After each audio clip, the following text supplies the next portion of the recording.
Hey, what's happening guys? BuTTeR here, and welcome to episode 3 of my quick tips series for Gears of War 3. And it has been way too long since I've done one of these episodes, and I feel like this was actually a really good series, so I'm going to start it up again. And in this episode, we're going to be talking about the weapon slide. Now, this is a very important aspect to Gears of War 3 because, as most of you know, when you have a power weapon, it doesn't only help you get kills, but it also helps you control the map. Now, weapon sliding has been something that's been very important ever since Gears of War 1, and there is actually a way to do it in Gears of War 3. Not many people think about it, but this can actually help you out a great deal. Now, let's get into it.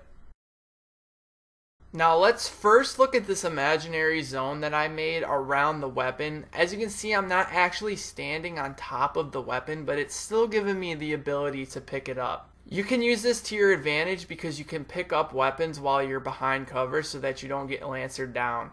But in this short tutorial, I'm actually going to show you how to pick up the weapon even out of this range. In order to keep people from weapon sliding like Gears of War 1 and Gears of War 2, Epic incorporated this new system with picking up weapons that basically works like this. Once you're holding the X button to pick up a weapon, a small white line will circle around the X button. This is basically a timeline until it finally picks the weapon up. Now, this is why you can actually use this new feature to your advantage. Here is a great example of how I used the weapon slide to my advantage. I picked up the digger almost completely behind that sandbag so that I could get behind cover before I was downed. As you can see in slow-mo, even though the circle thing disappeared, it still allowed me to pick up the weapon. As long as you're more than halfway picking the weapon up when you walk out of that range, it's going to allow you to pick it up. Another reason why this is pretty useful is because sometimes you're going to get downed. But if you're close enough to the cover that you're trying to get behind, you can crawl behind it and a teammate can quickly pick you up, and there you go. You have the power weapon and now you can control that entire half of the map.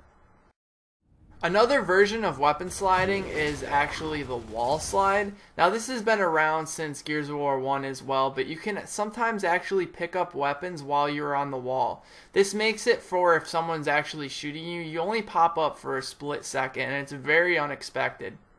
So remember, all you have to do is begin holding X and you can walk behind the cover you want to get behind. This is a quick and easy tip, but adding this into your Gears of War 3 arsenal is once again going to make you a better player. I hope you guys enjoyed this quick tips episode. I'm happy to be starting these tutorials back up again. And let me know if you want this to be a weekly series, seeing that Gears of War Judgment is coming out in about 8 months. I really feel it's necessary for you all to get on the top of your game. Make sure to leave a like if you enjoyed. It took me a while to put this short tutorial together. And make sure to share with your friends. There's a good chance that they don't completely know how far you can walk outside of the weapon range. I've been LiKe BuTTeR, and I'll talk to you guys next week. Take it easy, guys.